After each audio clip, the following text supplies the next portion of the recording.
Hey, with your evening story channel, I post new interesting stories every day. Subscribe and click the bell to not miss it. Mom, what have you prepared for tonight? 10-year-old son Stephen came into the kitchen. Potato and mincemeat pie.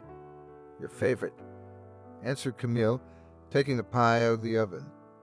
The aroma wafted throughout the apartment. How does it smell? Stephen couldn't stop eating, baiting his mother. Well, let the pie stand a little longer. You're impatient. Besides, your father will be here soon. Let him have a piece. Camille laughed, looking at her son, who was jumping around impatiently. Camille put the pie on the table and covered it with a towel. Let it rest. Suddenly, 4-month-old Emily, whose crib was located in the marital bedroom, cried. Her daughter often woke up during the night, so it was decided to place her crib closer to her mom and dad. What's up, Stephen? Let's go. Let's see why Emily was crying. She took her son Camille by the hand and they went in together. Mom, what's there to see? She was doing that thing again. Stephen rolled his eyes. I'd rather go on the computer. I'll play and wait for Daddy to get there. All right, but go carry the pie. Camille did not delay her son and went to her daughter's room. Soon there was a noise of the front door opening. Her husband had come home from work. Camille walked towards Christopher with a smile. Hello, darling. How was work? Camille asked, walking over to her husband to help him take off his outerwear. Good, Christopher answered briefly, pushing Camille away from him. Why did you surprise her so much? Yes, you can't tell from the look of it, of course.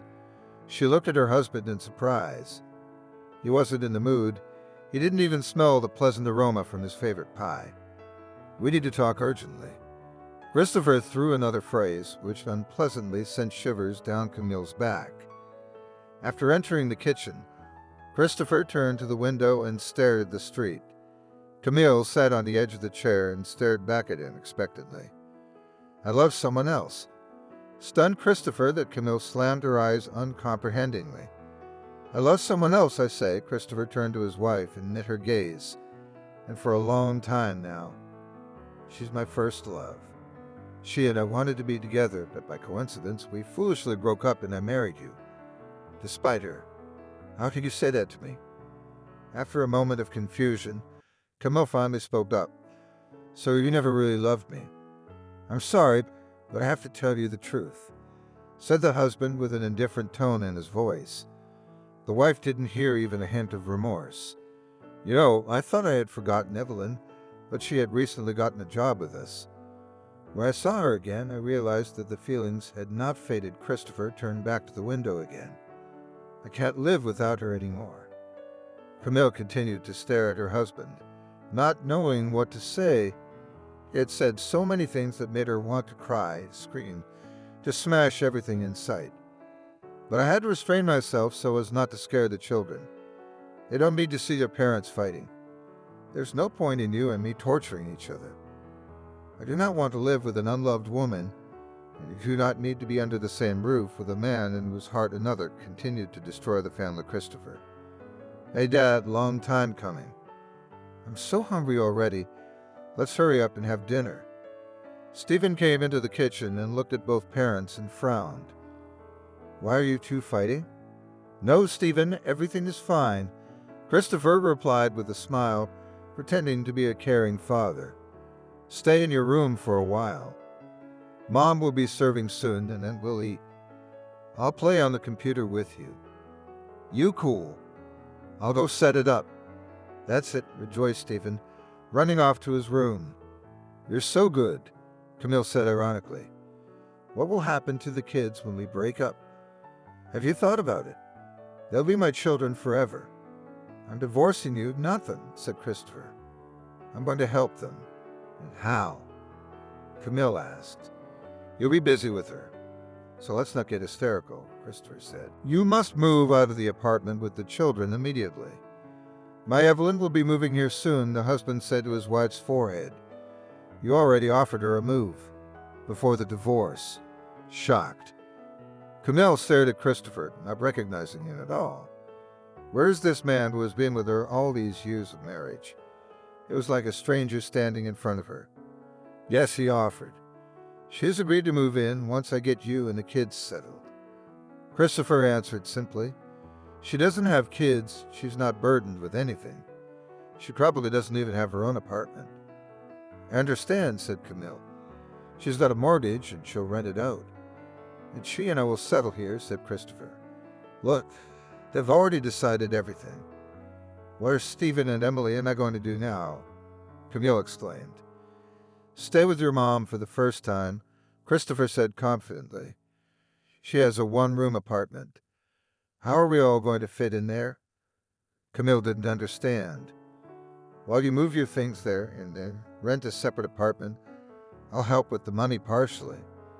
My children shouldn't need anything, Christopher said. And this apartment is mine.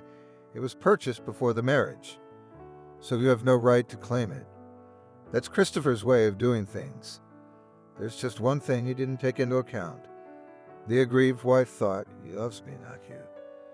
Take the kids and get out of here, shouted her husband's new girlfriend brazenly and unceremoniously crossed the threshold of the apartment. The husband was away at that moment. He had gone to settle matters regarding the upcoming divorce proceedings. Camille gave her consent to the divorce, as she herself also did not see the point of being in a place where no one needs her. But the lady of Christopher's heart was determined to get his wife and children out as soon as possible, since the three of them were interfering with her happiness. Camille was stunned. No sooner had she gotten a divorce than they were kicking her out. And by whom? The red-haired fury who'd swooped in as soon as she'd opened the apartment door. And if she'd known it was her, no one would have opened the door. Claudel was not expecting the lady's visit, so she accidentally let the uninvited guest in. Don't yell at my house in a calm tone of voice, Camille said. In fact, she wanted to pull the redhead's short hair. I'll be living in the apartment soon. So you won't have long to rule, Evelyn said, glancing around the hallway. Modest, of course. Well, I'll make sure it's done to my liking in the future. That's a good snake for a husband to have on his chest, she muttered. Camille, watching her husband's first love, walking brazenly down the corridor. She added louder, Christopher and I, when we get things settled. He'll let you know then. In the meantime, stay out of the way or you'll be trampled like one of the amphibians of what? Evelyn's eyes bulged as she heard the disparaging remark. What did he order here? Camille angrily shoved the redhead onto the landing and locked the door so that she couldn't get in.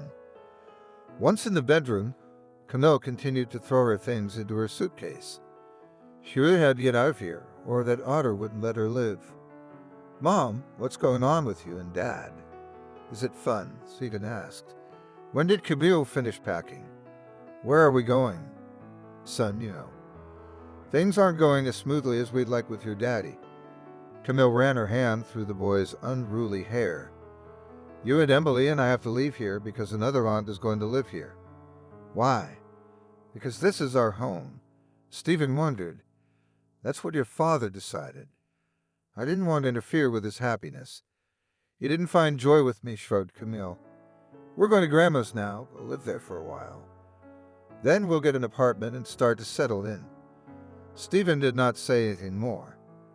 He frowned at his mother, but did not ask any questions. Camille didn't want to tell her husband about the confrontation with Evelyn. He would have to deal with it himself, if he still hadn't revealed the true nature of his beloved. When Christopher came home from work, as promised, he helped move Camille and the children's things to their grandmother's house, who was surprised that they all came together and did not warn her about the visit, but decided to talk about it later. So you're getting a divorce then? Asked Jenna, pouring tea into her daughter's cup. Yes, Christopher has fallen in love with someone else. I didn't hold it against him, said Camille.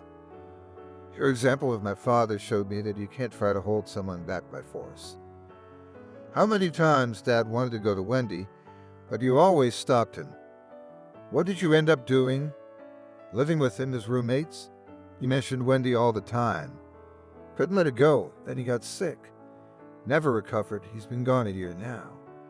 You were always alone with him. And now you're alone. Yes, at the time, my daughter. I thought I was doing the right thing. Looking sadly at her cup, Jen answered. Were you little? I didn't want you to grow up without a father. But I still had bad emotions. When I saw you unhappy, Camille sighed. I won't keep you busy with the kids for long. Christopher will help you get a decent apartment. Where Emily, Stephen, and I will move later. Live as long as you need to. You're not burdening me in any way. You're my own people. I'm so glad you're here, Jenna said it, and I couldn't help myself. Asked if he'd even seen her. Yes, I've seen the red-headed otter. Christopher and this particular Evelyn were so into each other that they didn't have the moms all figured out. After a pause, Camille said with a smile that even though the apartment was purchased by her husband before the marriage, the children still have the right to stay there until they come of age. Of course, according to the law, my husband has no right to write me out of his apartment too, as I have small children, not yet a year old, but I don't want to live there. To be confronted with an otter every day is an eternal quarrel. My patience is not unlimited. Stephen will stay there from time to time because it's closer to school. And my husband loves his son, he won't give up on him. Do you think Stephen will want to stay there? Jenna asked. I talked to him. He said yes. Besides, he has friends in the neighborhood, Camille said. The son understands. There's no way to hide his father's antics. By the way, the red-headed otter's mom should soon be excited about the upcoming ordeal Stephen is going to put her through. Camille, wait, you and I did not agree that the son will permanently live with me. Ex-husband exclaimed, with whom his wife recently filed a divorce. And you wanted to drive the sled and dump everything on me. Smiled Camille, looking at Christopher's confusion. Stephen, is he a burden to you? No, I love my son.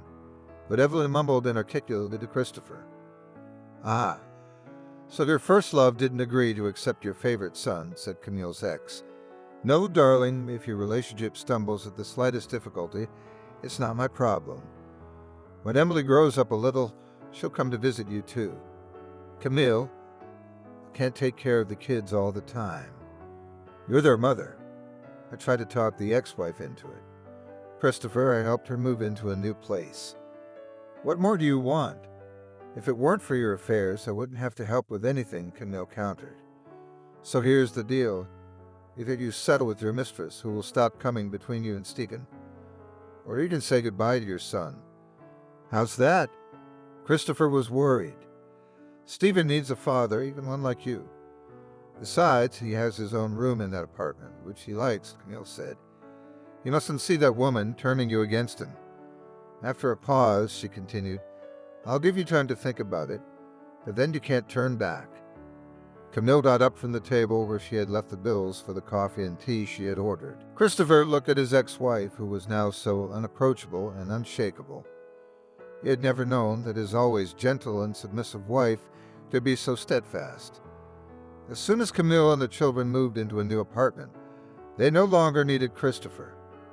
Of course, as a birth father, he allocated a sum for his son and daughter, but this money went exclusively for them. Camille suddenly had ambitions. She got another job, began to earn a decent income. At the old workplace, the woman worked for a long time, afraid to change something, and now fearlessly changed the position to a more prestigious. Having shown all her skills, Camille changed her appearance, and this change was good for her. Christopher sighed and left the cafe as well.